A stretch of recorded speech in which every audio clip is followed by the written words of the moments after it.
Nous sommes le dimanche 6 mars 2022. Bonjour et bienvenue au D12.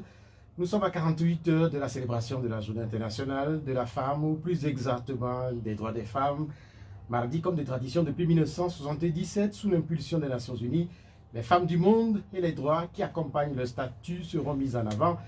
Le droit au travail, à l'éducation, à la santé, à l'héritage, au libre mariage, pour ne citer que, seront mesurés à l'aune des standards confinés dans les traités et conventions internationaux. Quel est l'état de ces droits en Afrique et spécifiquement au Togo?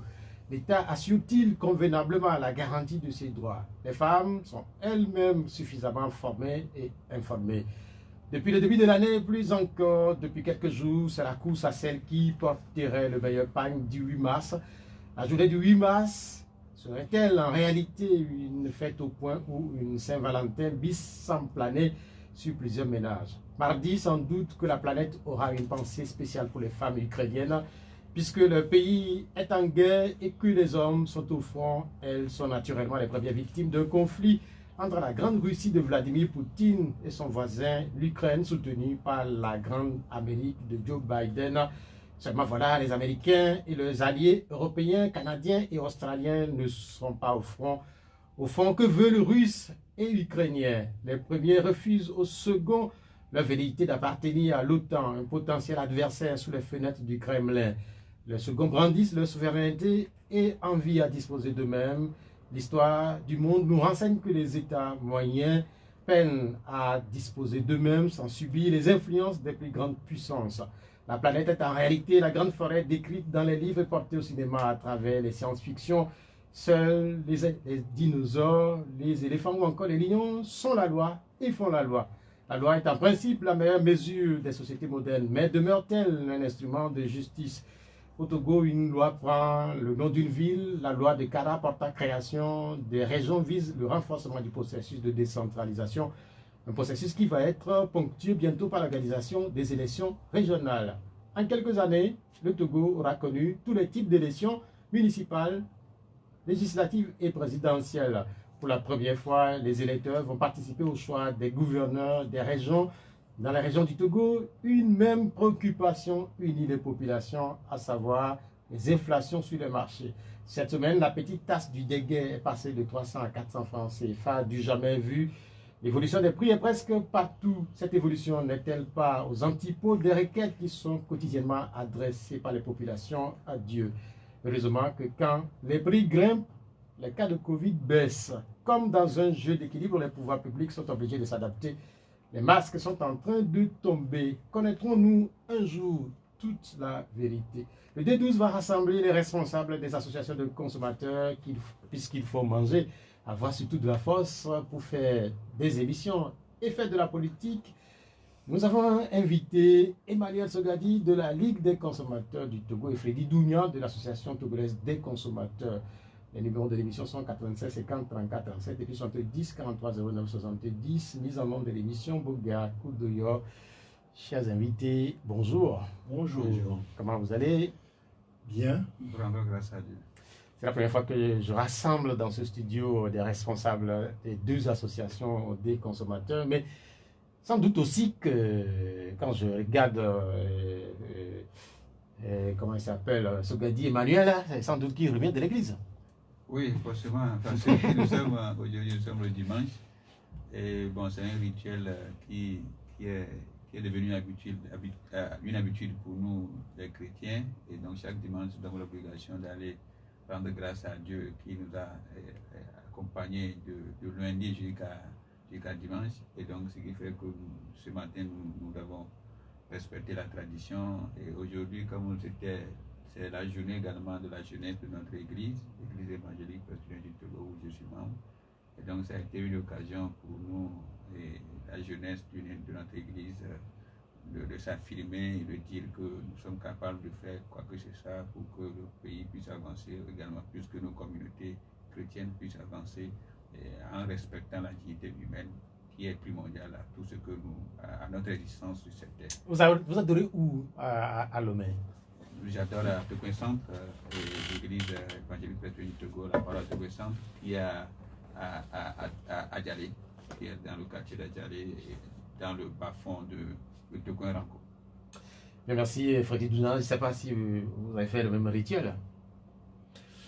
Faut-il toujours y aller pour dire qu'on a eu un certain attachement? L'essentiel se trouve au fond de tout un chacun. On s'adonne à des rituels, des gens s'habillent justement parce que c'est un déclencheur automatique que le dimanche je dois aller quelque part. Mais reviennent-ils avec ce avec quoi il faut revenir en matière de bagage spirituel, moralité, tout et tout? C'est là le gros point d'interrogation. Mais à la maison, on peut avoir sa propre culture, sa propre philosophie d'adoration divine. Merci. Donc, vous avez passé votre journée à la maison, vous avez Pour sans le doute moment. médité sur... Ouais. J'ai fait le bilan de la semaine, qui j'ai offensé, qu'est-ce que j'ai fait de mal, comment réparer. Et alors, le plan d'attaque est fait pour la semaine prochaine, dès demain. Vous avez dit quelque chose qui est important et qui est malheureusement la réalité. Un certain nombre de fidèles s'en vont dans les églises juste pour paraître, juste pour répondre à cette invitation du prêtre ou du pasteur. Est-ce que c'est quelque chose qui est réel également chez vous, le EPT?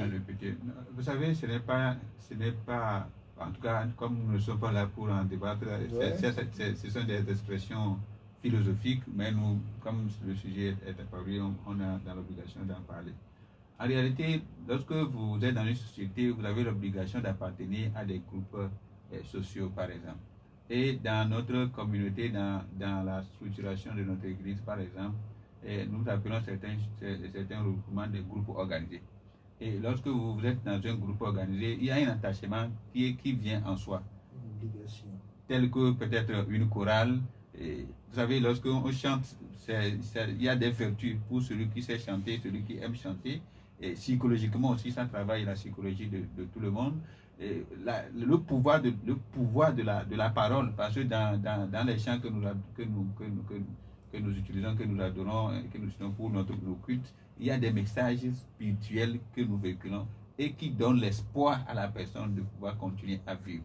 Parce que sur cette terre, si vous n'avez pas d'espoir, ça ne vaudrait plus la peine que vous hésitez. Et donc, appartenir à ces groupes dans les communautés religieuses ou bien chrétiennes, faire de telle sorte que la personne se sente soit aimée par son groupe, par le groupe dans lequel elle appartient, et elle évolue selon la tendance de ce groupe. Et donc, on ne se sent plus isolé.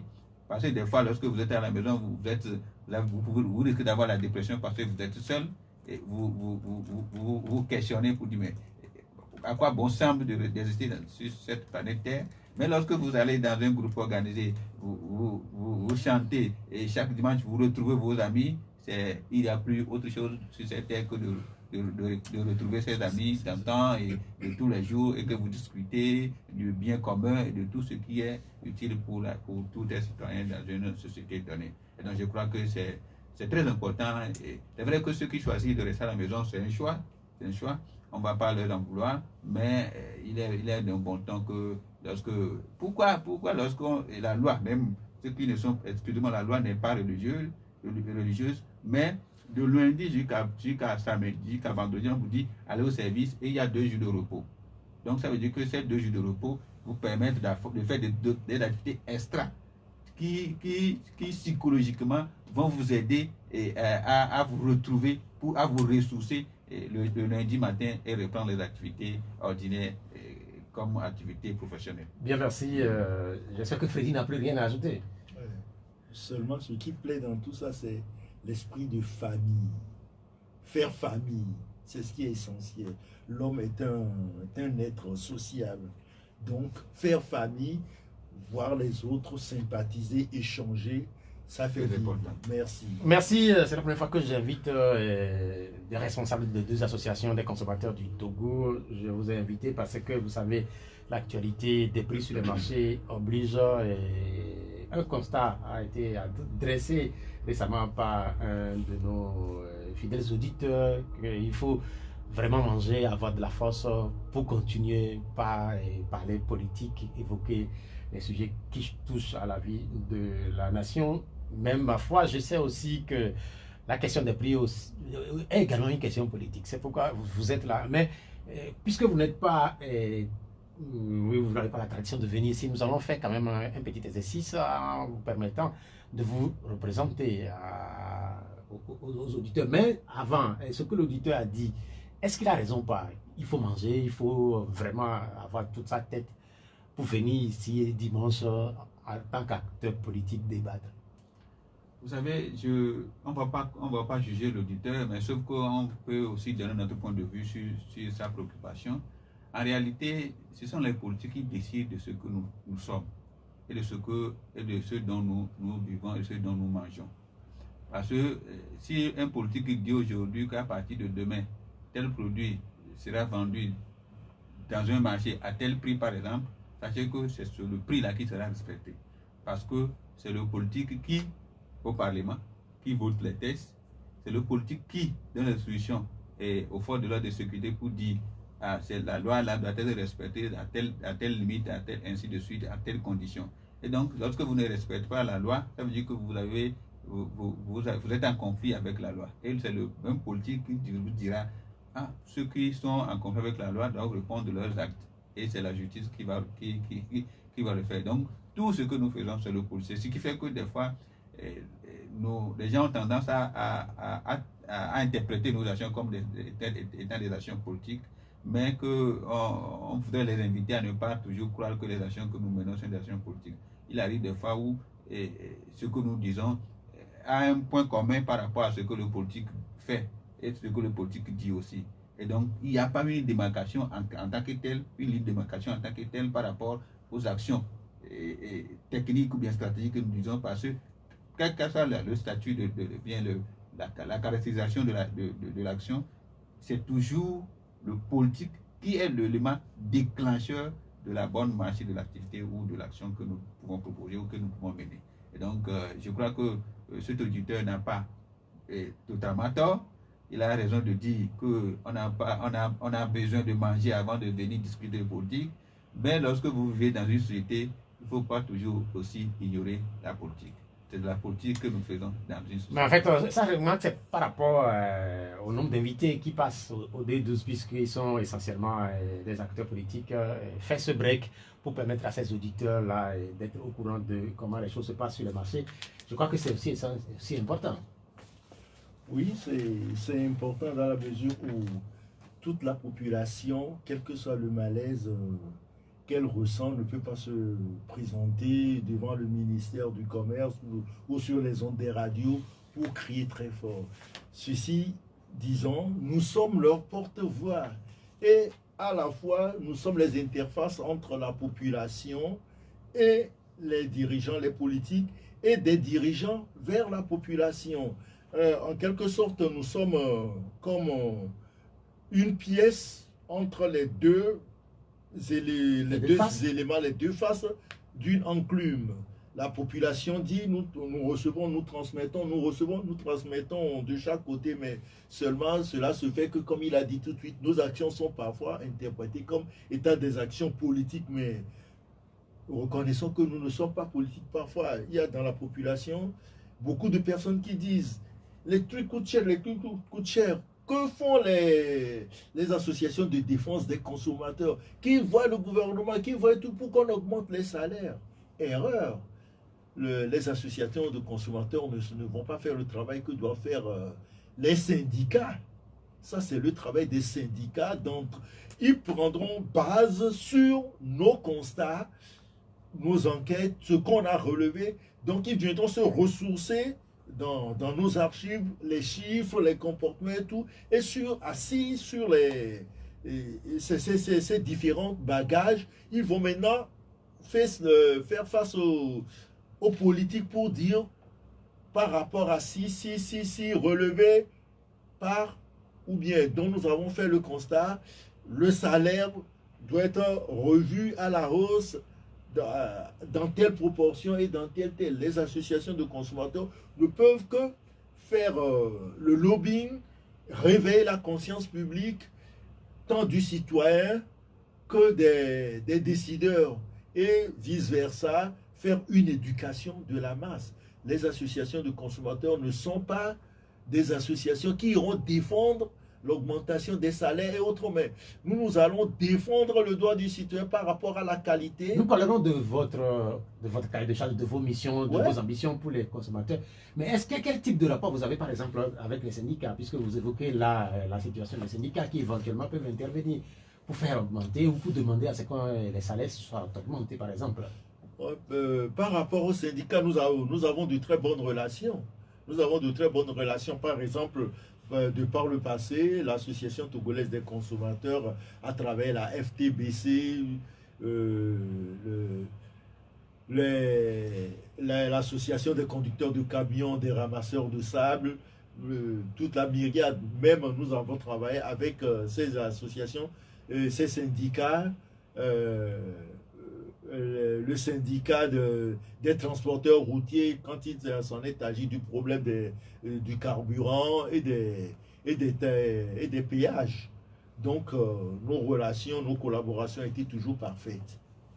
Oui, par rapport à cette question, je peux vous rassurer que nous avons de bonnes relations avec les organisations syndicales. Et par exemple, la synergie des travailleurs de Gaulle, la STT, vous avez vu dans le passé, nous avons mené des actions ensemble, soit c'est eux qui initient l'action et nous soutenons, soit c'est nous qui initions et ils soutiennent. Et il en est de même pour d'autres centrales syndicales avec lesquelles nous avons eu à travailler, nous continuons à travailler parce que le problème qui se pose des fois, les syndicats, eux, ils défendent l'intérêt de leurs membres. Alors que nous, organisation de consommateurs, ne défend pas l'intérêt de ses membres, mais défend l'intérêt général, y compris les membres des centrales, des syndicats et les non-membres des syndicats. Je donne l'exemple. Par exemple, les conducteurs, par exemple, de taxi-moto, par exemple. Eux, ils peuvent être dans une organisation syndicale, mais lorsque nous, on demande à l'autorité d'annuler les frais de passage pour les motos, par exemple, sur les péages, ça veut dire qu'on annule aussi bien pour les membres de ce syndicat de taxi-moto et également pour un citoyen lambda qui n'est pas membre, qui n'est pas conducteur de taxi-moto, par exemple. Et donc, ça veut dire que l'intérêt là, c'est pour tout le monde. Donc, l'intérêt des organisations syndicales est saucissonné et agrégé à chaque niveau. Par contre, l'intérêt de ceux qui défendent les organisations consommateurs est d'une manière générale. Maintenant, dans le passé aussi, c'est vrai que vous allez revenir à la question, je risque de ne pas de pitiner sur la question, les questions qui vont venir ultérieurement, mais je crois que dans le cadre de la vie chère, nous avons également des actions que nous faisons en collaboration avec les organisations et lorsque le moment arrivera. Nous parlerons de la vie chère puisque c'est pour cela que vous êtes là, mais nous allons faire cet autre exercice-là aussi, c'est de comprendre un peu la vie de la TC et puis aussi de la LTC. C'est vrai, c'est deux organisations de défense des consommateurs. C'est quoi en réalité la TC? Bientôt, la TC va souffler ses 25 ans, un quart du siècle. C'est bien grand, mais c'est encore petit. Et la TC est une association à but non lucratif et apolitique. Donc, nous avons comme devoir vis-à-vis du citoyen, un devoir vis-à-vis du consommateur, tant du premier responsable de ce pays jusqu'à, excusez-moi l'expression, au dernier, à l'aliéné, même qui est dans la rue, c'est un consommateur. Donc, du premier jusqu'au dernier, nous assurons, nous sommes mis en devoir de sauvegarder les intérêts de cette population, de l'éduquer vis-à-vis de certaines situations, les comportements à adopter, ce qu'il faut faire, ce qu'il ne faut pas faire, et puis réveiller la conscience politique à prendre des décisions idoines devant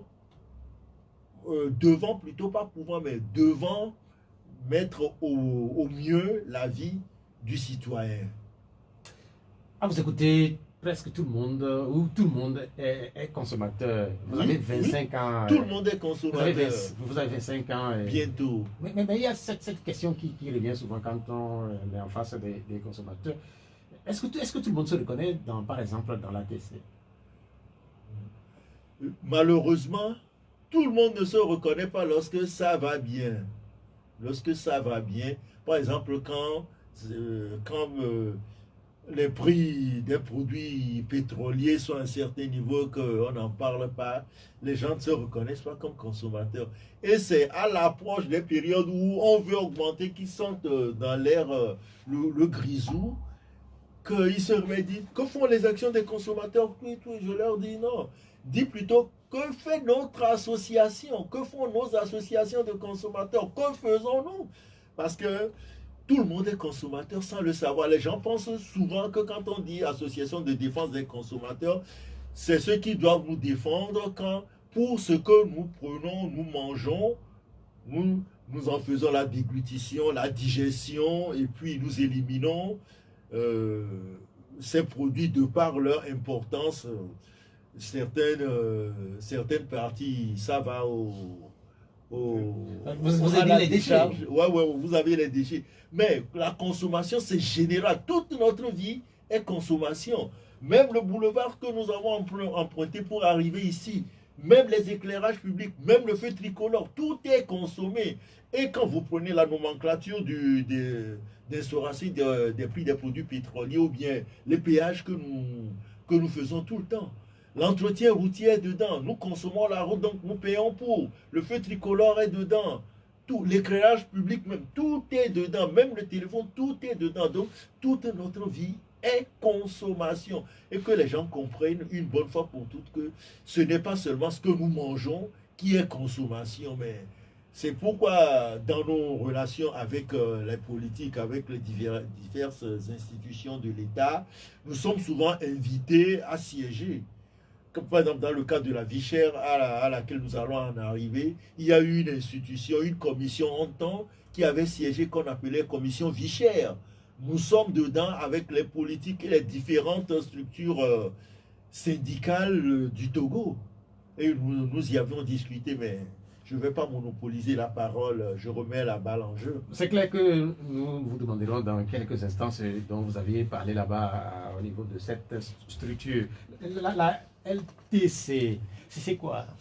La LCT plutôt, c'est la Ligue des consommateurs du Togo, et contrairement à ce que le collègue vient de dire, eux, bientôt ils vont avoir un demi-siècle d'existence. Nous, on est une jeune fille, nous on est né en janvier 2013, donc on tourne autour de 7 à 8 ans aujourd'hui.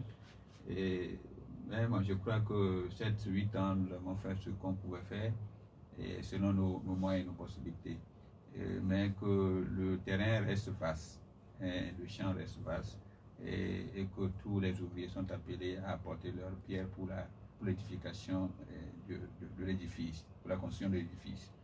Mais revenons maintenant à ce que nous avons l'habitude de faire. Nous, au niveau de la Ligue des consommateurs de Gaulle, nous avons l'habitude de faire des interpellations, et à travers, comme toute organisation, à travers les conférences de presse, les communiqués, les déclarations sur les sujets d'actualité. Et le plus souvent, il nous arrive aussi de faire des lettres ouvertes. Parce que le plus souvent, lorsque vous envoyez une lettre officielle qui n'est pas ouverte, vous avez tendance à croire que la lettre n'arrive pas au destinataire. Je donne un exemple. Par exemple, dans le temps passé où nous avons interpellé le chef de l'État sur ses propositions en matière de mandat social, où dans le même mandat, on n'avait pas fait le même constat que lui, parce que les promesses, selon nous, n'étaient pas à la hauteur de ce qu'on avait vécu dans ce mandat. On avait envoyé un courrier en lui demandant, mais président, vous avez dit que vous êtes dans le mandat social, et que par contre, ce que nous vivons aujourd'hui ne ressemble pas au mandat social. Et on a compris qu'après, que le courrier lui est parvenu, et qu'après, il a répondu dans l'un de ses discours à l'hôtel de février, il y a une organisation de consommateurs qui m'a dit, qui a envoyé un courrier en disant, chef de l'État, pourquoi vous avez dit mandat social après? Donc, et donc il a donné ses raisons. Donc on a compris que les courriers que nous faisons en termes de lettres ouvertes arrivent. Mais les lettres officielles que nous envoyons, nous doutons que le passeur, comme on le dit souvent, dans une rivière, avant que l'eau ne quitte un point de départ pour atteindre un autre point de départ, il va traverser beaucoup d'embûches, beaucoup d'obstacles. Et on ne sait pas si nos courriers quittent le secrétariat et atteignent vraiment Non, mais est-ce que vous avez l'habitude, c'est devenu une habitude d'écrire au chef de l'État ou d'adresser des lettres ouvertes? Oui, on a pris l'habitude à l'époque, on avait pris l'habitude d'écrire. Parce que c'est une observation qu'on est en train de faire avec, on écrivait, mais on ne sentait pas une réaction, même dans les discours, même dans les actions, on ne sentait pas. Et on a commencé par faire une lettre ouverte. Et en précisant la raison qui nous a amené à le faire, à faire une lettre ouverte plutôt qu'une lettre officielle. Et donc on s'est rendu compte que les lettres ouvertes, comme on en parle sur les réseaux sociaux, bien qu'on a envoyé officiellement, mais administrativement, ça lui parvenait. Maintenant, on a dû sursoir cette procédure en disant que désormais, il faut qu'on recommence par lettre officielle, administrative, pour voir si les courriers vont parvenir au chef de l'État. Et je peux vous dire que dès le début de l'année 2022, nous avons jugé utile de lui adresser une lettre en lui demandant un rendez-vous, parce que nous avons jugé utile que la vie chère, on a l'habitude de travailler avec la plupart de ses collaborateurs qui nous invitent et lors des ateliers, lors des rencontres, pour demander ce que nous pensons. Et nous avons l'habitude, à corps ouvert, de leur dire ce que nous pensons de la vie chère. Mais on constate à notre niveau que nos propositions ne sont pas prises en compte. Nous ne demandons pas que nos propositions sont les plus pertinentes, non, on ne le dit pas. Mais il faudrait, parce que avant que nous ne fassions des propositions, nous avons fait jeter des coups d'œil ailleurs. On a demandé à nos collègues des autres pays ce qui s'est passé, ce qui se passe actuellement. Puisque la vie chère, ce n'est pas seulement une affaire du Togo, mais c'est une affaire sous-régionale et même internationale. Et aujourd'hui, par rapport à la Côte d'Ivoire, il y a le gouvernement qui a rendu public un communiqué hier en prenant des mesures plus concrètes et qui sera entériné au Conseil des ministres du 9. Je parle de la Côte d'Ivoire, bien sûr. C'est juste pour dire que ces exemples-là, nous, on se tient compte peut-être à ce que les gens font ailleurs. C'est vrai qu'ils sont des ministres, ils écoutent ce que leurs collègues font. Mais nous, qui avons des oreilles plus ou moins longues par rapport à eux, nous écoutons et nous recevons. Puisque nos collègues des autres pays sont consultés, et c'est par rapport à leurs propositions que ces autorités... Revenons à vos différentes lettres, que ce soit des lettres ouvertes ou des lettres adressées directement au chef de l'État. En réalité, l'objectif, c'est quoi? C'est pour qu'ils puissent intervenir et éventuellement faire baisser les prix sur les marchés. En réalité, est-ce qu'il a cette capacité-là? Oui, le chef de l'État a cette capacité. Je vous donne un exemple. On nous a dit que la mobilisation des fonds supplémentaires, c'est pour les routes. Par exemple, l'entretien des routes. Mais par contre, lorsqu'on a introduit, on a augmenté les frais de péage, y compris la TC et nous et d'autres organisations, on a dit, actuellement, on n'a pas besoin d'augmenter les frais de péage pour toutes les catégories de voitures. Les voitures personnelles, c'est eux qui supportent trop de charges. Les voitures de transport en commun, telles que les gros porteurs par exemple, eux, ce sont des sociétés. On peut augmenter ces frais de péage pour ces voitures qui sont immatriculées comme étant des sociétés, qui vont l'intégrer dans la charge finale de fin d'année pour que ça ait des répercussions sur le résultat, et en ce moment-là, personne n'est touché. Maintenant, si on introduit, ça veut dire que toi qui prends ta voiture pour aller à un enterrement à Tivier, avant que tu ne reviennes de Tivier, tu aurais dépensé 1000 francs de péage. Ça veut dire que tu as dépensé, qu'on l'appelle, 400 francs de frais de supplémentaires par rapport à ancien tarif. Donc, nous avons demandé de maintenir pour les voitures personnelles. Et à notre grande surprise, ils sont allés introduire une nouvelle taxe de frais de passage pour les motos.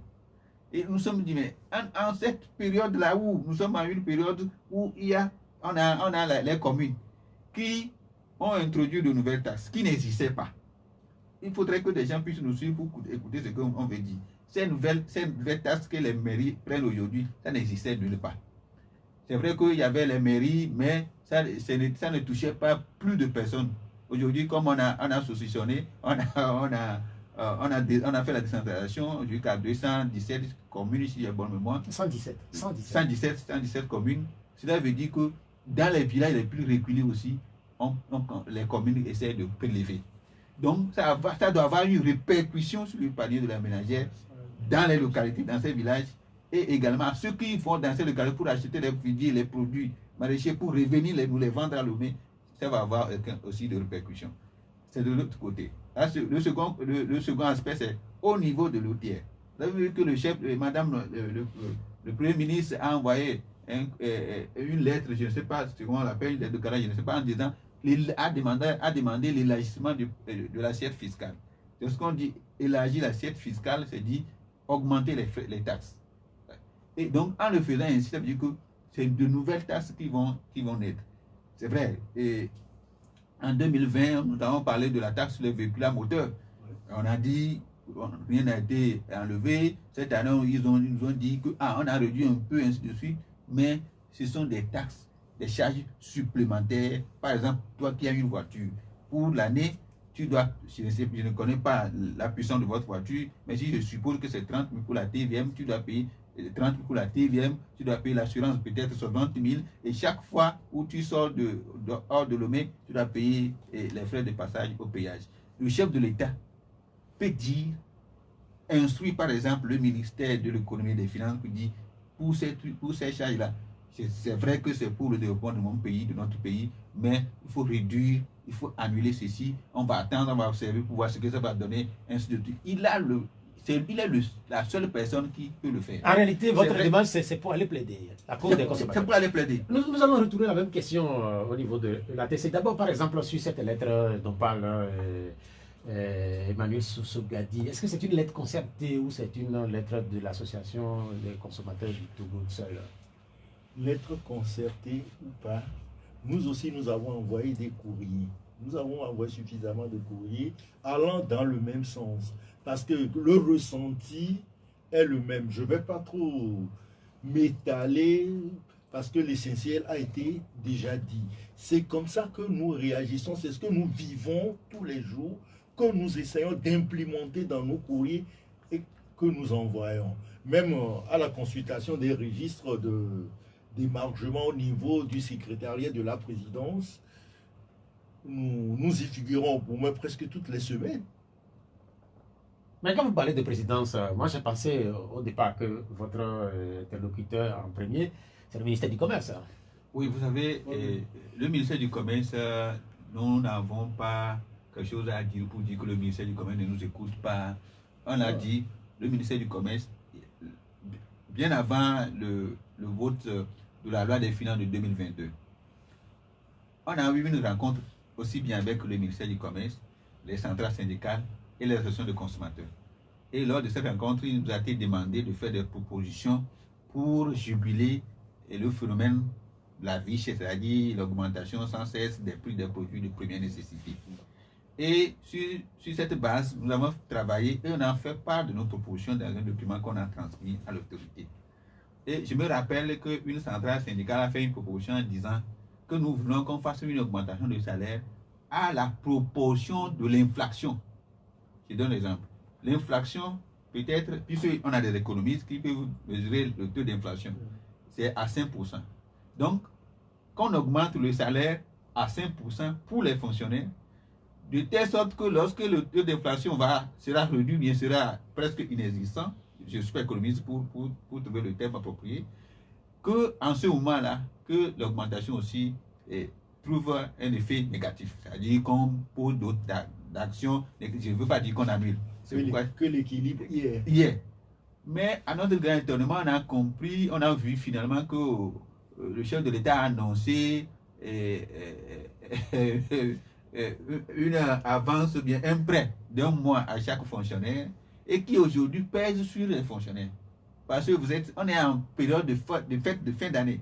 Lorsque vous avez de l'argent, on ne contrôle plus les dépenses. Et donc, ce qui fait que les gens ont eu, par exemple, si votre salaire normal est à 240 ou bien 251 000 par exemple, on vous envoie 251 000 sur votre compte à cette période de fête de fin d'année.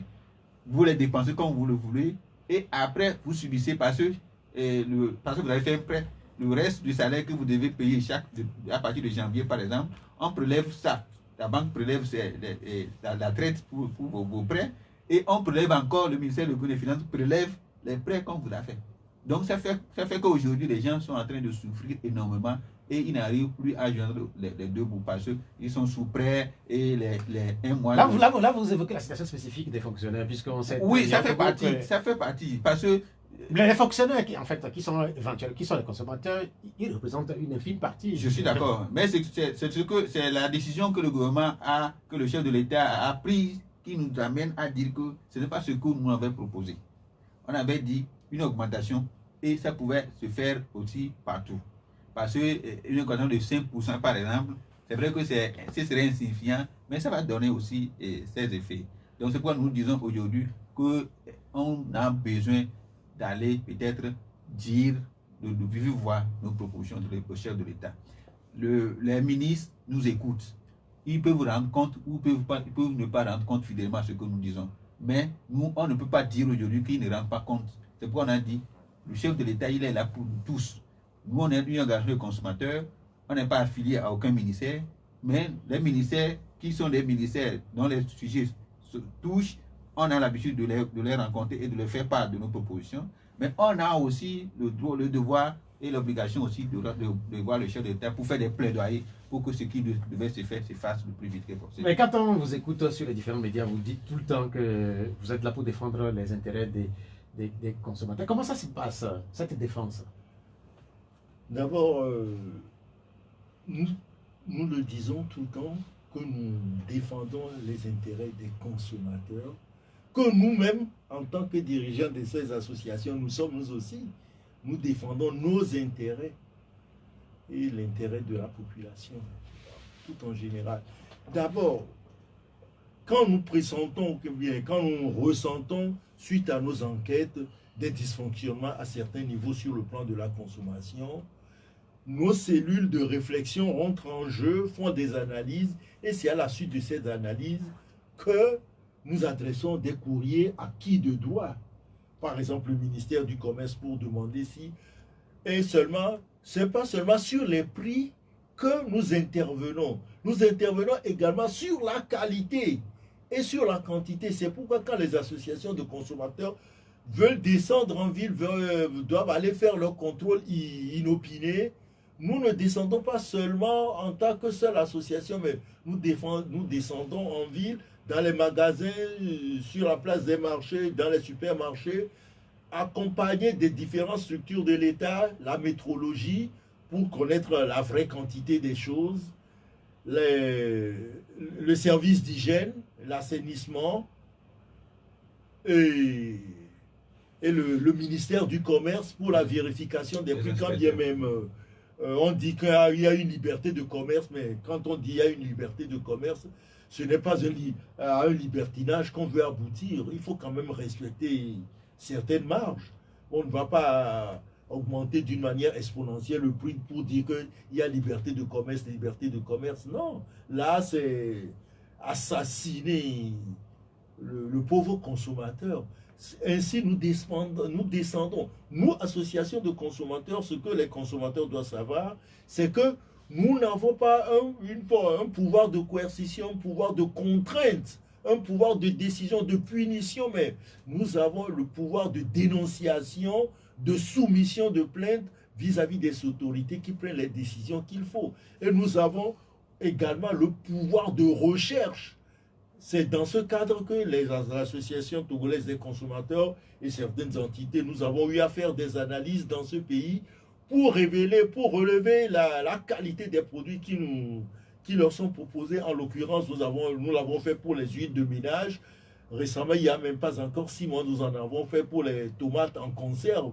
Et les résultats ont été déposés sur la table des autorités qui doivent prendre les décisions qui s'imposent. Nous aurons des questions des auditeurs dans un instant sur des cas spécifiques constatés sur les différents marchés du pays. Mais il y a cette question qui revient également. Et quand on vous écoute relativement, vous êtes 2 associations. Sans doute que vous serez encore plus fort si vous êtes une seule association. Pourquoi est-ce que vous ne vous mettez pas ensemble? On travaille ensemble, mais si on se met en une seule association, ça risque de nous faire regarder dans la seule et même direction, de réfléchir de la même manière. Non,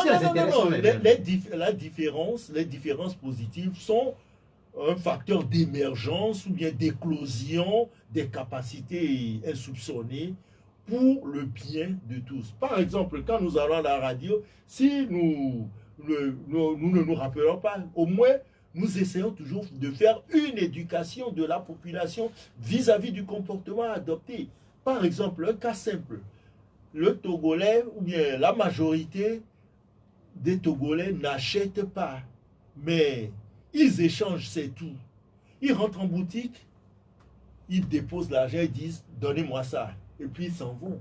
Ça ne s'appelle pas acheter. Et on a eu à éduquer la population dans ce sens plusieurs fois. On a eu à éduquer la population, on dit quand vous rentrez en boutique, le prix doit être affiché. Vous prenez le produit, vous prenez contact avec le produit, vous vous informez de son identité, la composition, la fabrication, le numéro consommateur à contacter en cas d'insatisfaction, tout et tout. Regardez la date de péremption, le numéro de l'eau, ça vous aide. Les produits aveugles, évitez-les parce que les produits aveugles, c'est quoi les produits aveugles? Les produits aveugles, c'est les produits qui arrivent dans le pays avec des inscriptions dans les langues qui ne sont pas les langues utilisées dans le pays. Par exemple, au Togo, on voit des produits sur le marché sur lesquels c'est écrit de l'arabe ou bien le mandarin. La langue officielle du Togo, c'est le français. Et à plus forte tolérance, l'anglais. C'est tout. Oui, mais en fait, mais est-ce qu'il n'y a pas une disposition qui permet éventuellement de ne pas faire entrer dans le pays de ces types de produits qui sont dits produits aveugles? L'ATC ou bien les associations de consommateurs ne peuvent que dénoncer, puisque les produits sont sur le marché, c'est-à-dire ont été autorisés à être mis sur le marché avant que nous ne fassions ces constats. Donc, la balle retourne dans le camp des autorités qui accordent les autorisations, qui donnent les autorisations de mise sur on va le écouter marché. Emmanuel Sogadi. Pourquoi est-ce que vous ne mettez pas ensemble? Vous ne vous mettez pas ensemble, tout simplement. Je crois que ce n'est pas le fait qu'on soit ensemble qui va faire qu'on va, on va faire ce qu'on n'est pas en mesure de faire aujourd'hui. En réalité, je vais répondre à la première question d'abord, celle qui consistait à savoir comment nous menons nos actions de défense des consommateurs. Je vais donner un exemple. La semaine passée, il y a une société distributrice de la farine de blé qui a fait sortir une note en disant qu'elle veut augmenter. Et nous, on s'est préoccupé, on a adressé une lettre, on s'est préoccupé, on a adressé notre préoccupation au ministère du Commerce qui, de nos nouvelles, est en train de poser les actes pour que cette société revienne sur le prix normal. Parce que des gens vont dire qu'il y a la crise ukrainienne entre la crise ukrainienne et c'est parce que l'Ukraine produit du blé, la Russie produit du blé, ce qui fait qu'il ne faut pas que des gens nous trompent en disant que c'est suite à base de cette crise. Cette société a commencé à augmenter les prix bien avant que la crise ukrainienne naisse. Et donc, alors que le gouvernement a toujours bloqué le fait que cette société n'augmente pas le prix. Donc ça veut dire que s'il y a des actions comme ça, nous l'adressons à l'autorité pour que l'autorité prenne des actions urgentes pour corriger.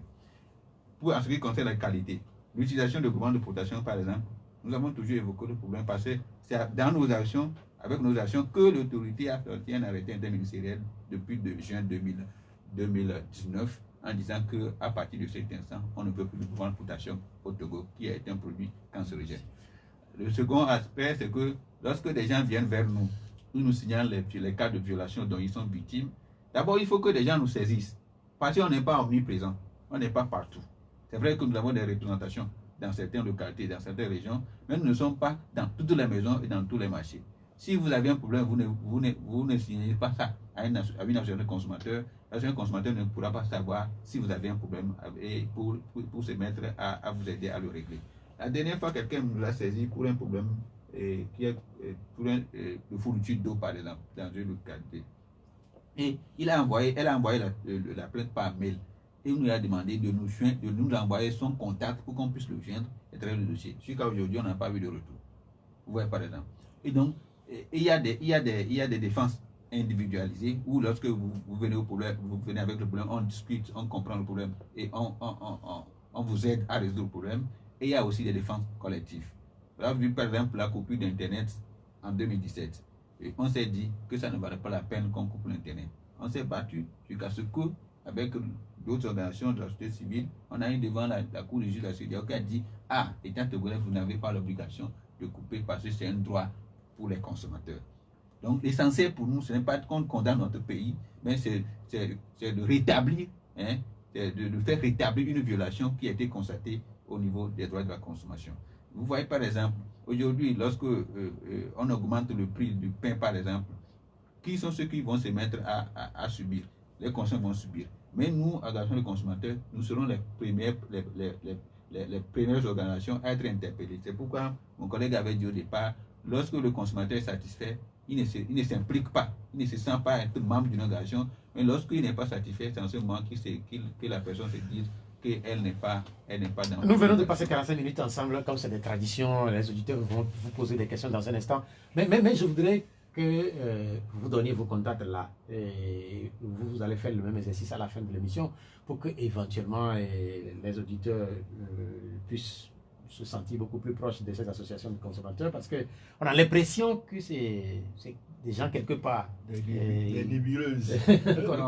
En réalité, il y a des gens qui connaissent très bien nos contacts. Rappelez votre contact par exemple au niveau de Pour la SCT, nous sommes au 98 77 66 46. Vous répétez? 98 77 66 46. Et nous avons un nouveau siège. Nous étions à Tocomputal, mais nous sommes aujourd'hui dans la commune Golfe 5. Et juste en prenant la route de Amada Homé, Carrefour Évangélique, Breman Avedi. Le premier vont à votre gauche. Donc nous sommes à Avedi maintenant. Bien, merci. Et la TC, Le TC, c'est le 90 04 35 10. Bien, merci. Nous avons également un nouveau siège. Nous sommes derrière la TV2. En fait, tout est nouveau là. Ça veut dire que ça marche cette association.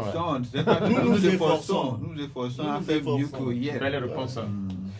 Un téléphone maintenant avec les auditeurs pour leurs préoccupations, puisque nous allons évoquer dans un instant ce que vous aviez appelé la commission Vichet, ce que cette commission a pu faire pour juguler ou endiguer les prix des produits de première nécessité sur les marchés du Togo notamment. Et nos numéros, c'est 70 43 09 70 96 50 34 37. Allô, bonjour.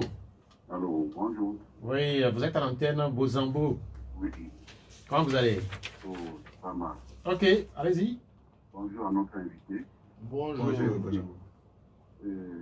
voudrais demander, ils sont en train de faire énormément de travail, mais il faut que le gouvernement l'accompagne. Le gouvernement n'accompagne pas ATC. Pourquoi? Parfois, parce que ATC a fait sortir quelque chose de les faux tomates qui sont versés à Lomé partout dans le Togo. Ils ont déposé des requêtes sur la table des autorités. Comme les autorités, c'est leur première dame qui apporte les choses là. Ils ont refusé de faire ce qu'ils veulent faire. Donc aujourd'hui, il y avait des publicités sur les radios nationales comme Radio Lomé sur cette tomate-là. Donc ce que nous pouvons vendre au Togo maintenant. Et pour les téléphones aussi. Le téléphone, avant, c'est un peu moins pour nous. Au moment que l'NP a sorti que de régularité, de diminuer le prix, c'est maintenant qu'ils ont augmenté le prix. Et on dit qu'il faut diminuer le prix, sinon ça va augmenter. Je ne sais pas que ils sont au courant, le prix est augmenté partout dans les communications, par Internet, par appel, les tous les prix sont au courant. Bien, mais c'est noté, cher ami Bozambo, il a parlé de la TC par rapport à une question liée à des tomates.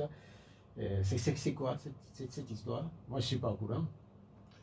À un certain moment, nous avons constaté que les tomates en conserve étant des produits de première nécessité, tout comme les huiles de ménage, c'est-à-dire le moindre dont le panier de la ménagère ne peut se passer. Donc nous avons eu à faire un prélèvement d'un échantillon de 17 ou bien 18 tomates variées sur le marché comme ça, que nous avons soumis aux analyses à l'ITRA avec le concours de l'association OADEL. Donc au sortir des résultats qui n'étaient pas rélucants, nous avons eu à adresser, puisque nous avons une capacité de dénonciation, nous avons porté les résultats à la connaissance du ministère du Commerce et des autorités à qui ces résultats doivent être communiqués. Et maintenant, la CC n'a pas le droit ni l'autorité de dire, sanctionner ou bien de dire à la population, prenez ceci, prenez ceci. C'est plutôt aux autorités qui, au regard de ces résultats, doivent dire, importateur XY, vous qui importez ça, nous n'en voulons plus chez nous parce que la capacité de cancérisation, c'est-à-dire le taux de possibilité de cancer, est très fort. Nous avons eu des produits qui ont même eu jusqu'à 37, 40, 50% de microparticules cancérigènes. Et c'est sur le marché. Et c'est affolant. Mais en fait, là, vous avez fait un travail que vous avez mis à la disposition des autorités. Oui. Quelle est la suite? Parce que là, la suite, nous attendons. Nous attendons. Nous attendons. C'est comme un jeu de football. Nous voulons que notre équipe gagne. Nous avons fait les dribbles nécessaires. Nous sommes déjà devant le but. Nous avons passé la balle au marqueur de marquer.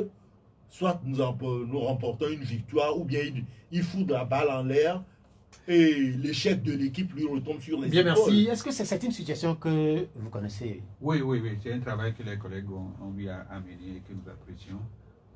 Sauf que, vous savez, on a un problème de courage par moment dans la mise en exécution des tâches et des ordres.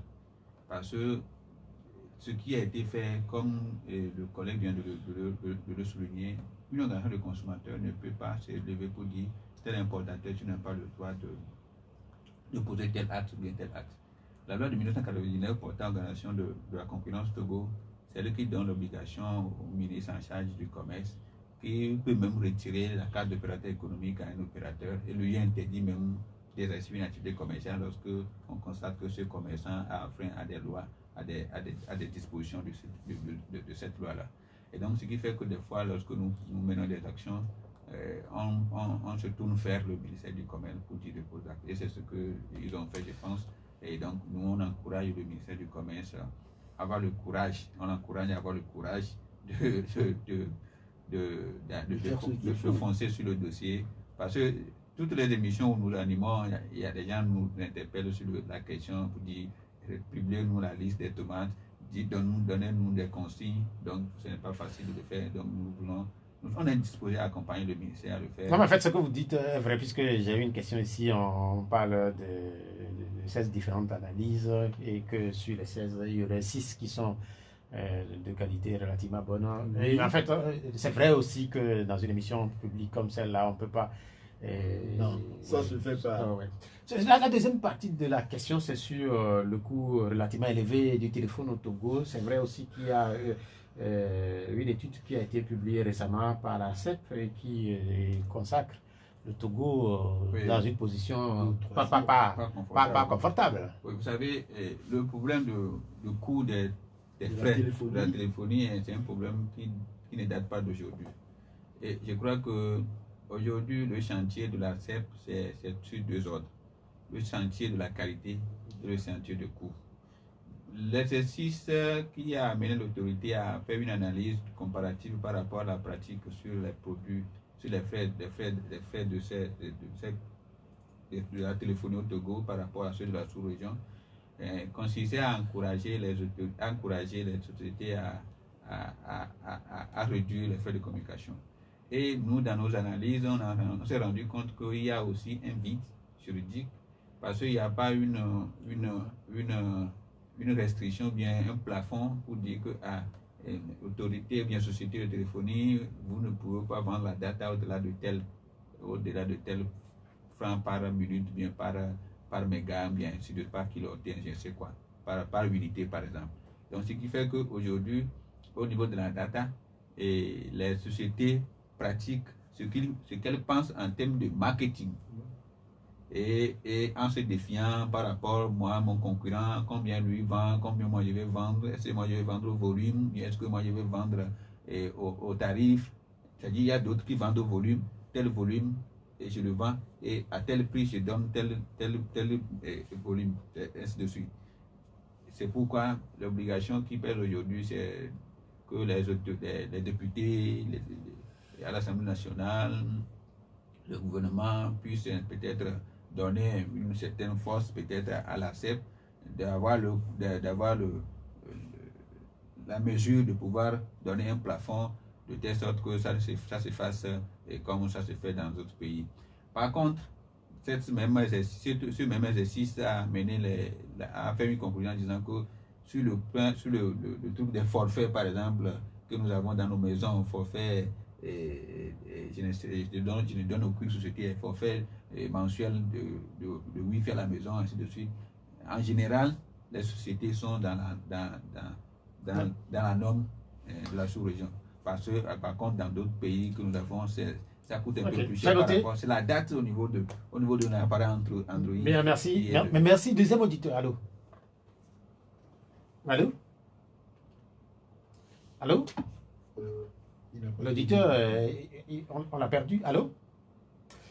Nous sommes en train de vivre une situation qui est exceptionnelle. Et la vie chère, visiblement, beaucoup disent que ce n'est pas seulement au Togo. Quelle est la situation dans le monde? Est-ce que certains pays vivent cette situation relativement beaucoup plus élevée que d'autres? Oui. La vie chère, comparativement aux années 70, 80 ou bien aux années 60, le paquet de sucre, je l'ai toujours donné un exemple, le grand paquet de sucre, 1 kg était à 35 francs. En quelle année? Dans les années 70, 65, 70. Donc, la population augmentant et les ressources se raréfiant ont entraîné la hausse du niveau du coût de la vie. Mais nous avons connu une hausse du niveau de vie d'une manière beaucoup plus drastique ces dernières années. Disons, ces 10 dernières années, ça a été beaucoup plus effréné. Ça a été beaucoup plus effréné. Pourquoi? Face à beaucoup de situations. Par exemple, chez nous ici, au Togo, en l'espace d'1 à 2 ans, par exemple, vous l'aviez dit, la tasse de déguet de 300 francs se vend maintenant à 400 francs, mais avec une quantité légèrement réduite encore. Là, vous n'avez pas fait la précision. Avec la quantité légèrement réduite. Les huiles vendues au détail aussi, on en connaît le prix. La quantité qui se vendait à 125 francs ou à 100 francs est maintenant à 200. Parce que parfois, nous ne l'oublions pas, nos associations de consommateurs, parfois nous descendons sur le marché juste à titre d'information, non pas par besoin, mais nous achetons certains produits pour voir comment les prix fluctuent.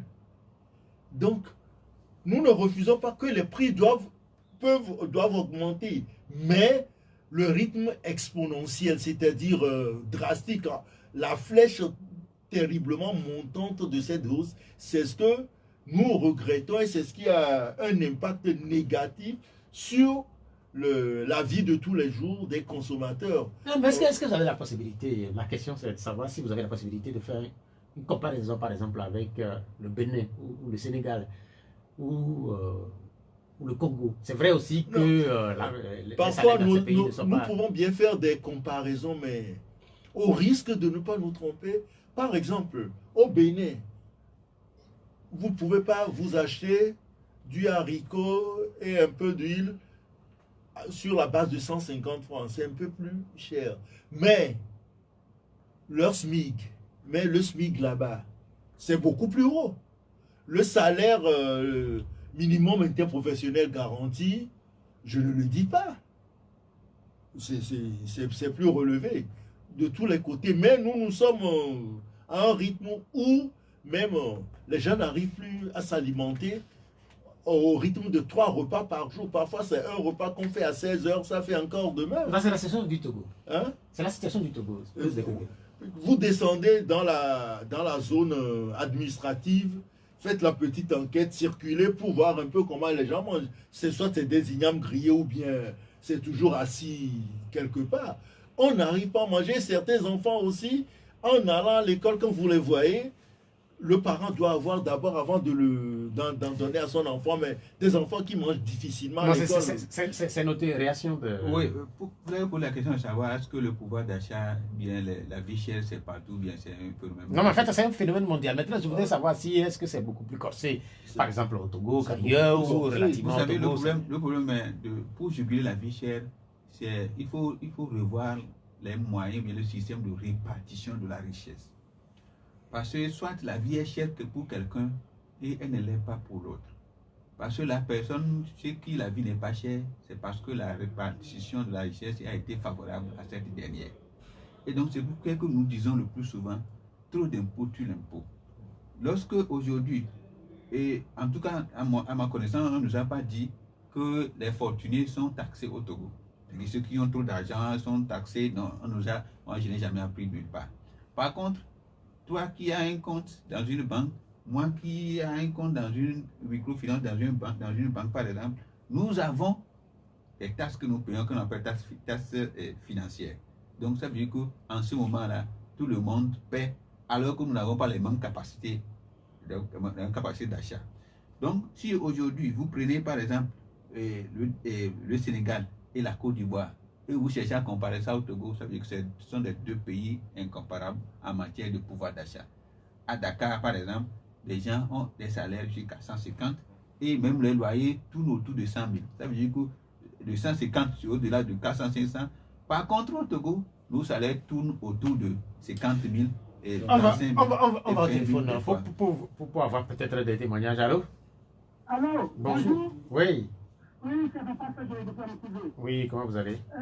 Oui, je suis d'accord avec l'exemple qu'a donné notre ami Claire, qu'à cette époque, le paquet de sucre se vendait à 35 ans. Oui, et le transport pour un euro était vraiment à cette époque à 115 francs. Bon, compte tenu de la vie chère de ce moment, vraiment, on ne comprend rien.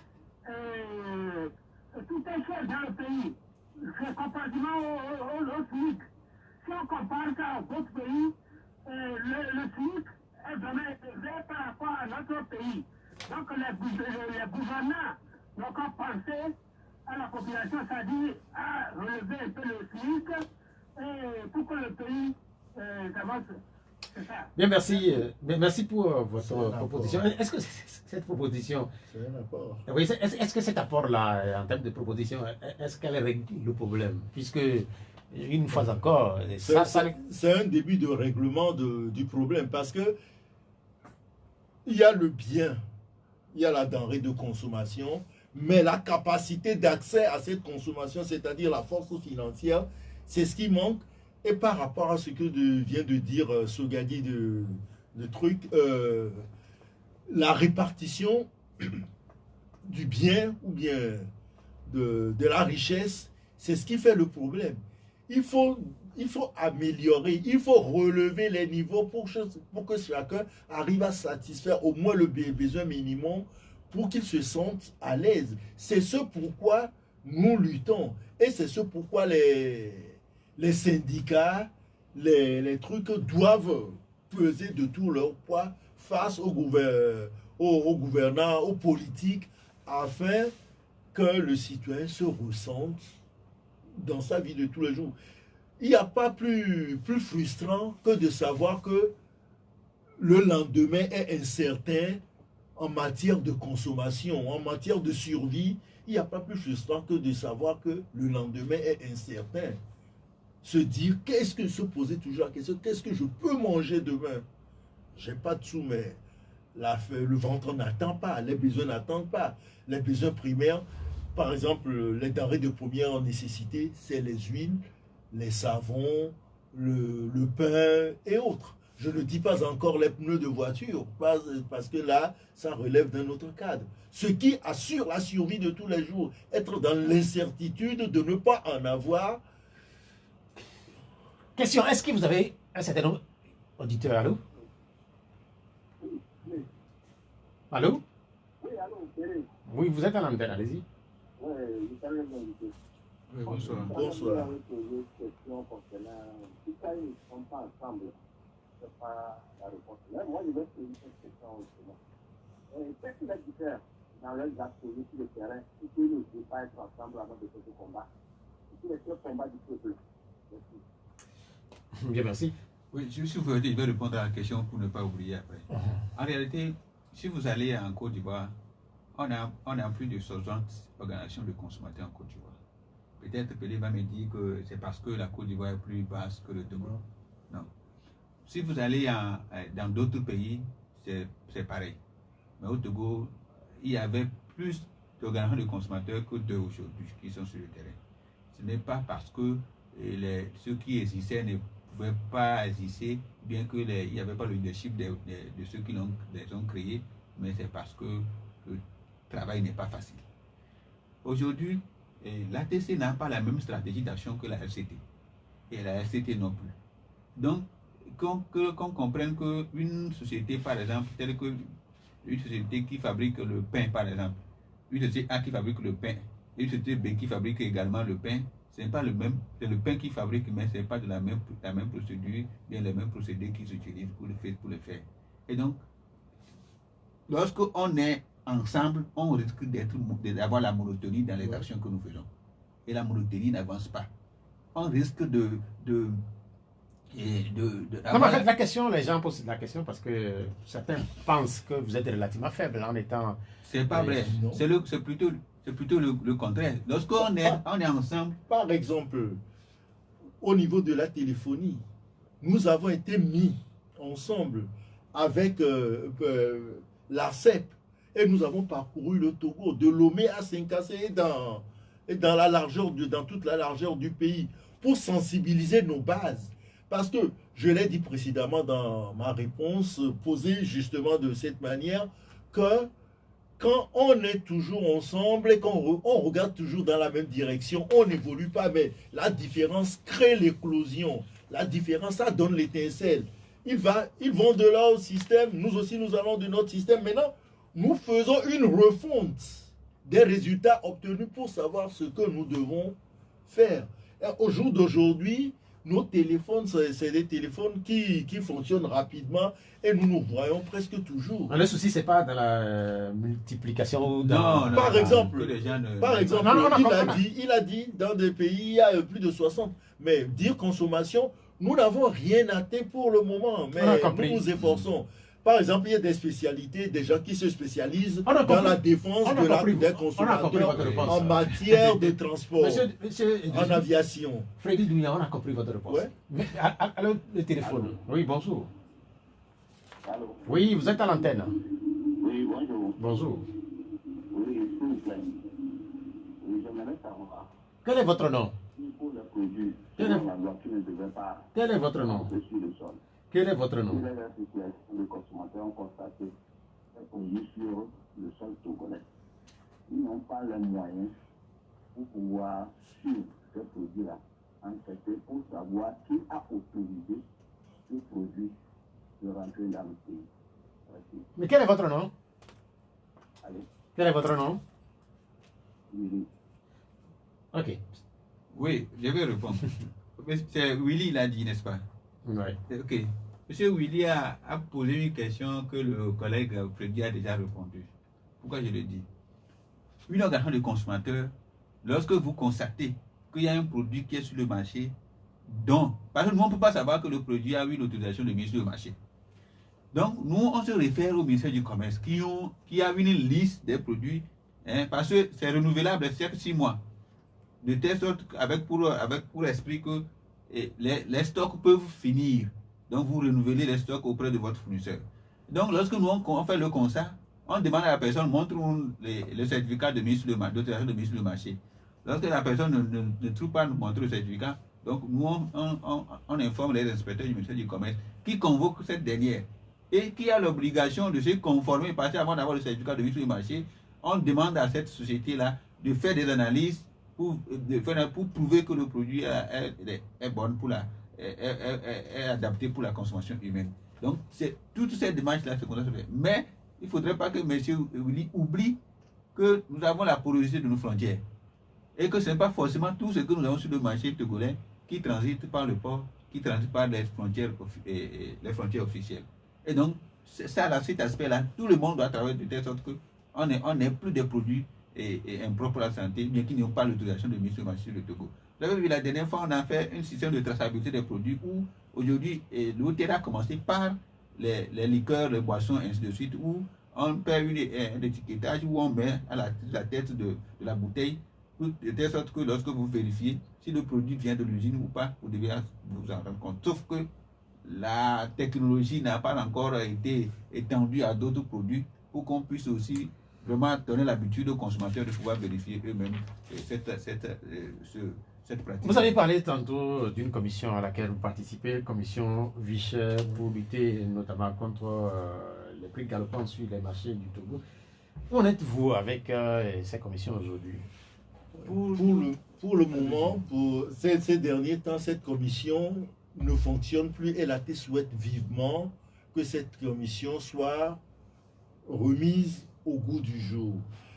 Le travail de cette commission consistait en quoi? D'abord, de par sa composition, elle comporte toutes les franges socio-économiques du pays, c'est-à-dire le syndicat des chauffeurs, le syndicat des travailleurs, le syndicat des coiffeuses, les bonnes femmes du marché, toute la pléiade. Et cette pléiade, elle s'informe de comment les fluctuations sont sur le marché et viennent faire des propositions. Combien coûte à ce jour le bol de Gari? Nous sommes en quelle saison? Pluvieuse ou bien sèche? Donc, en allant d'ici 3 mois, en entrant en saison sèche, combien ceci coûtera?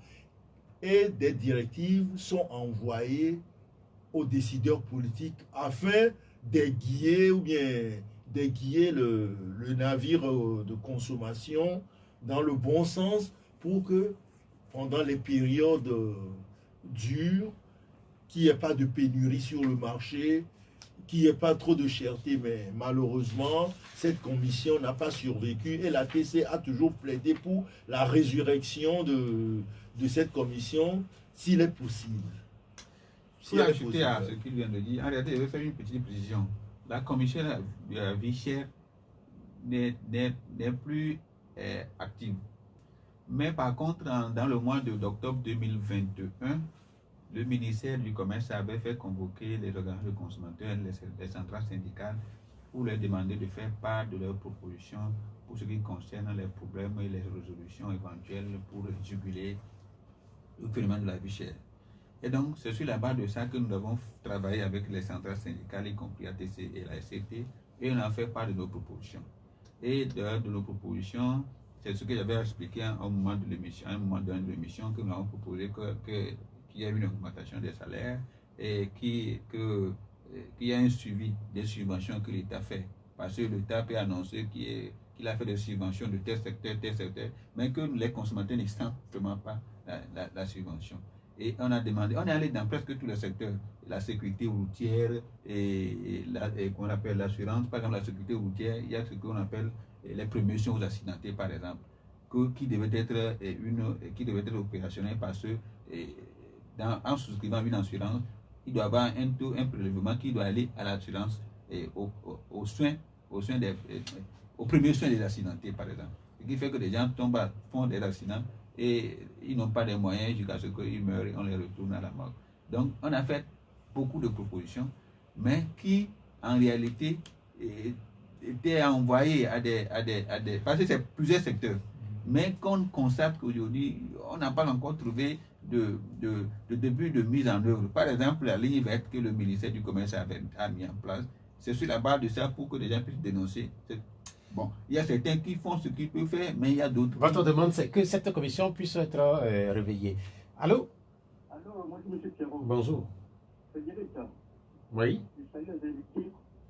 Et je ne sais pas si vraiment le Parlement est interne, excusez, je voudrais demander à nos invités s'ils vont faire attache pour que leur association soit réalise directement à la présence. Parce que tout à l'heure, bien de dire entre les lettres, parfois ça aboutit, parfois ça n'aboutit pas. Ce serait pas mieux qu'ils font des démarches pour que leur association, le bureau de leur association soit attaché directement à la présidence de la République. C'est une position. Non, mais en fait, je n'ai pas compris. C'est clair. Pour ne pas faire attache.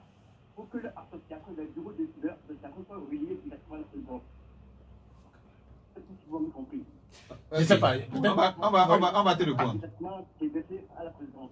On va te répondre. D'accord. Merci. Mais je crois que peut-être il est en train de faire une petite confusion.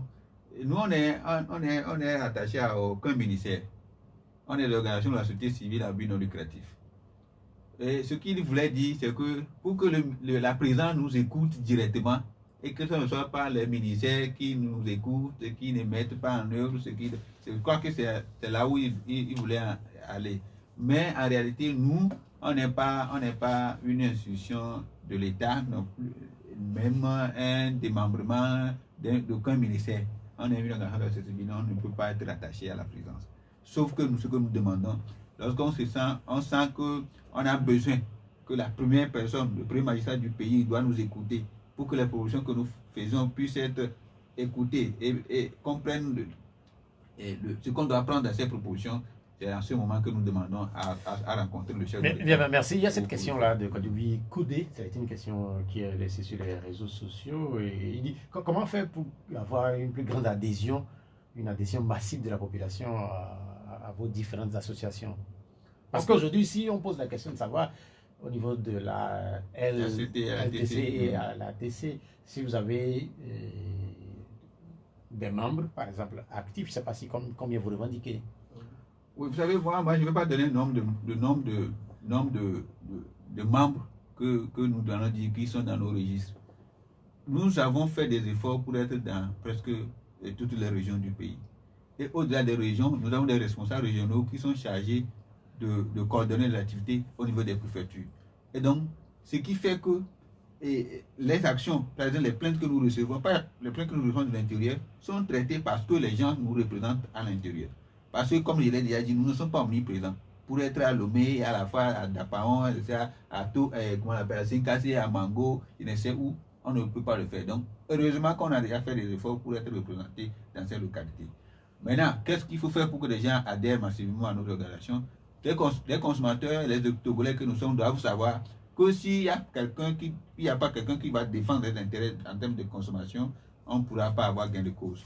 Parce qu'un opérateur économique est un opérateur économique et il passait par tous les moyens pour avoir ses gains, ses gains, bien ses économies, comme il le souhaite. L'État est à la fois entre l'enclume et le marteau.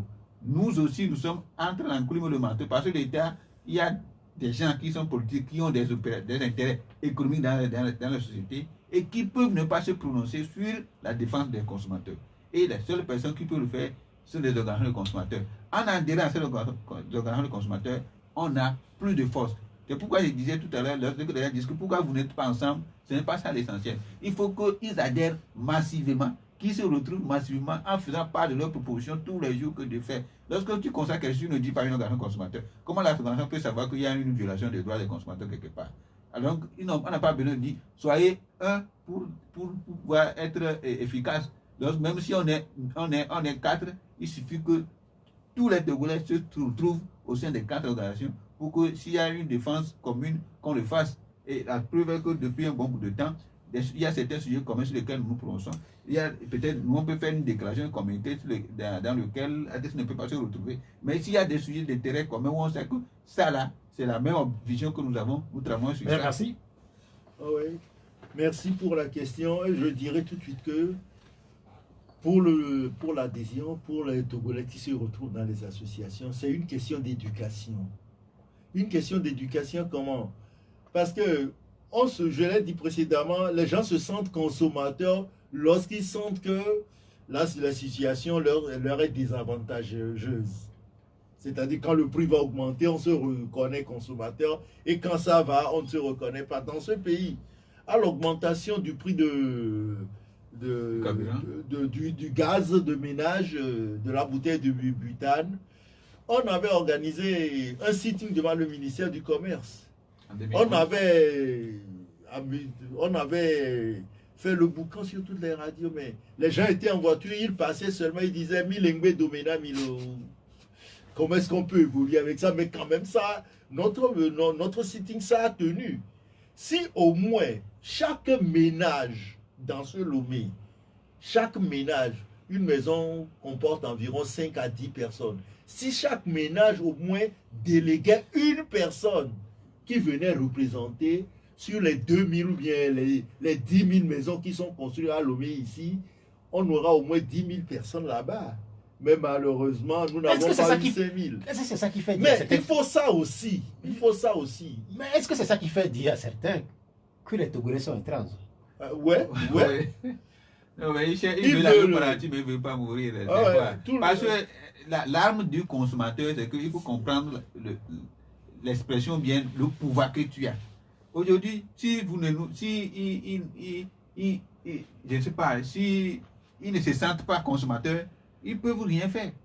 Vous ne constituez pas véritablement un groupe de pression efficace. Nous, on constitue un groupe de pression. Efficace. Oui, très efficace. Très Si vous, efficace. vous demandez aux autorités, en tout cas, nous, on ne va pas... On va pas se dans- jeter des roses. C'est ça, on ne va pas danser, c'est l'apprécier, ça je reconnais. Mais si vous demandez à ceux qui savent le pouvoir, bien la force de ce que nous faisons, ils vous le diront. Maintenant, ceux qui ne le savent pas, ceux qui diront que ils ne peuvent rien, ainsi de suite, ainsi de suite. Mais nous, on fait... Comment est-ce que vous voyez l'avenir l'avenir? Puisque là, vous aviez effleuré tantôt la question de l'Ukraine, il y a cette guerre qui dure depuis un peu plus d'une semaine et certains commencent déjà par tirer profit ou tentent de tirer profit de cette guerre en augmentant notamment les prix du blé, c'est ce que vous aviez dit. Comment est-ce que vous entrevoyez l'avenir? Est-ce que ça va être beaucoup plus compliqué? Au Togo. Au Togo, oui, au Togo. Oui, au Togo, bien sûr. En Ouais. réalité, si on ne pose aucun acte, ce serait très compliqué pour les prochains mois et les prochaines périodes. Nous, on souhaite inviter les autorités à réengager une discussion franche avec toutes les couches sociales, les syndicats, toutes les corporations, à faire part, pour qu'elles puissent faire part de leurs propositions pour juguler la crise. Secondo, nous voulons qu'on puisse étendre la liste des produits homologués. Parce qu'aujourd'hui, en élargissant cette liste, ça va permettre de telle sorte que le prix soit fixé par le gouvernement. C'est vrai, on est à un moment où il faut faire des réformes au niveau de l'ANSAT. Parce que l'ANSAT, tel qu'on l'a connu depuis un bon bout de temps, c'est vrai que l'ANSAT pose des conditions pour dire que la campagne n'a pas été reluisante, ainsi de suite, mais il faudrait qu'on fasse des réformes en profondeur pour savoir quelle est la mission essentielle de l'ANSAT. Et en le faisant ainsi, on essaiera d'éviter pour qu'on n'ait pas de pénuries les prochaines occasions. Parce qu'aujourd'hui, les gens nous appellent pour dire qu'il y a des stocks, par exemple, à Dapan, notre représentant nous a écrit hier qu'on constate qu'il y a pénurie de ciment à Dapan, alors que par contre, on constate qu'il y a des véhicules qui quittent Dapan, c'est-à-dire qui vont au Ghana pour aller vendre le stock du ciment. Vous voyez par exemple. Donc, en ce moment-là, c'est la bonne foi et la conscience humaine des opérateurs économiques qui doivent jouer. Et il faudrait que nos frontières, que nos forces de l'ordre de sécurité, quel que soit, si tu es douanier ou bien militaire, qu'ils travaillent avec la conscience en essayant d'épargner en telle sorte que on sait que les frontières sont poreuses, mais on ne peut pas transporter des tonnes de ciment en traversant la frontière du Togo, ou par exemple à un borda où on sait qu'on ne peut pas avoir de passage de véhicules. Donc si les gens n'autorisent pas... Vous appelez là une conscience professionnelle? Oui, conscience professionnelle, on en a besoin. Donc le chef de l'État qui nous écoute, c'est ça, il écoute ces émissions. Et notre cri aujourd'hui, il faudrait qu'il puisse nous écouter. Et il y a certaines augmentations qui ont été déjà faites. C'est vrai que les députés ont déjà voté lors des finances, mais lors des finances, ce sont les hommes qui l'ont fait. Et on peut revoir certaines parties pour atténuer un tant soit peu la crise. Parce que si on ne le fait pas, bon, en tout cas, nous, on le dit souvent, si ceux qui peuvent se sentir à l'aise ne se sentent pas à l'aise, qu'en serait-il d'un simple citoyen qui est dans un village donné? C'est très compliqué en ce moment et le chef de l'État doit écouter. C'est le moment du pouvoir, du mandat social. Le mandat social, ce n'est plus... C'est maintenant. C'est maintenant. Merci. Et là, on a parlé des difficultés et éventuellement l'avenir tel qu'il se dessine. Mais dernièrement, les autorités ont allégé les mesures restrictives liées à la pandémie, à la Covid. Est-ce que, par exemple, c'est une mesure qui éventuellement peut faire relever le niveau de vie dans le pays, peut faire redécoller les activités, peut aider d'une certaine manière le consommateur? au regard de tout ce qui est dit, c'est comme un puzzle, c'est-à-dire un jeu de puzzle. Ça aussi, ça constitue une pièce qui, ajoutée aux autres, donnera le résultat. Mais en soi, seul l'allègement des mesures Covid et autres n'est pas une solution qui vient directement face à la situation de la vie chère. Mais l'allègement et des mesures barrières, la réouverture des frontières, la libre circulation, ça contribuera sincèrement au moins à ce que la vie chère qui est menée dans le pays soit jugulée. Pour l'instant, les frontières sont restées fermées. Ouais, sont fermées. L'ouverture, les frontières vont encore rester fermées parce que parfois, quand nous circulons, nous allons à certains niveaux, nous voyons ce qui se passe. Des gens qui sont rançonnés, rackettés pour faire passer certains produits, alors que si les frontières étaient ouvertes et qu'on les faisait rentrer loyalement et en toute limpidité, je ne vois pas comment est-ce que quelqu'un peut squatter sur le prix de certaines denrées en l'augmentant pour dire je me suis battu pour le faire rentrer, c'est-à-dire battu entre griffes. Donc, vivement que les frontières s'ouvrent, que la liberté de commerce interfrontalière soit remise au goût du jour. Dans 2 août, les femmes seront à l'honneur. Oui. Et nous sommes en train de parler de la vie chère, nous sommes en train de parler du commerce. On sait très bien que les femmes sont très présentes sur ce côté-là.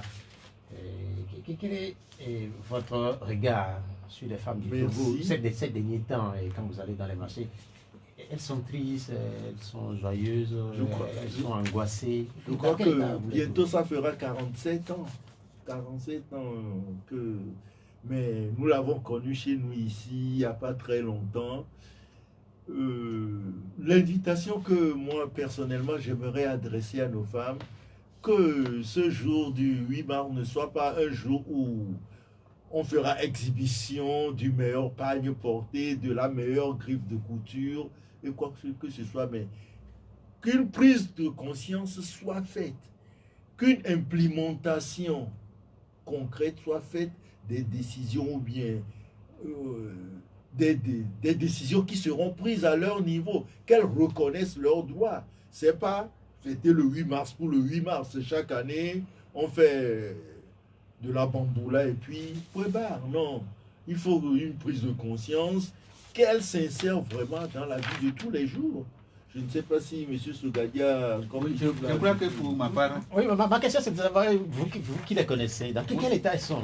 Je crois qu'il faut reconnaître que... Il faut dire, c'est une vérité indéniable, la femme n'est pas née, n'est pas faite par Dieu le 8 mars.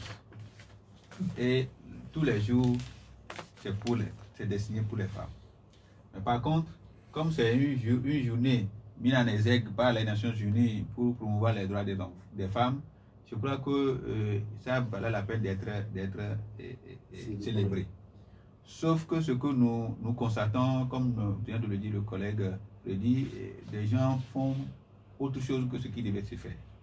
En réalité, c'est une journée où on va faire l'évaluation de l'évolution des droits de la femme du 1er mars 2021 à 1er mars 2022, par exemple. Mais par contre, nous ne le faisons pas. Mais pour revenir à votre question, je crois que le visage des femmes aujourd'hui n'est pas reluisant, n'est pas très appréciable. Parce que lorsque vous avez l'habitude de remettre 5 000 à votre femme pour faire le marché le samedi, aujourd'hui, lorsque vous lui remettez les 5 000, le même visage n'est pas le même qu'en 2021 ni en 2019. Parce qu'elle n'est pas contente, parce que les 5 000 ne vont pas suffire pour les achats.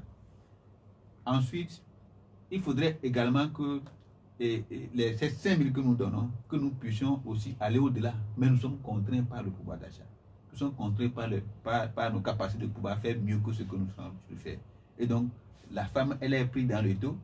Est-ce que c'est elle qui dépense mal, ou bien est-ce que c'est le marché qui constitue une contrainte pour elle?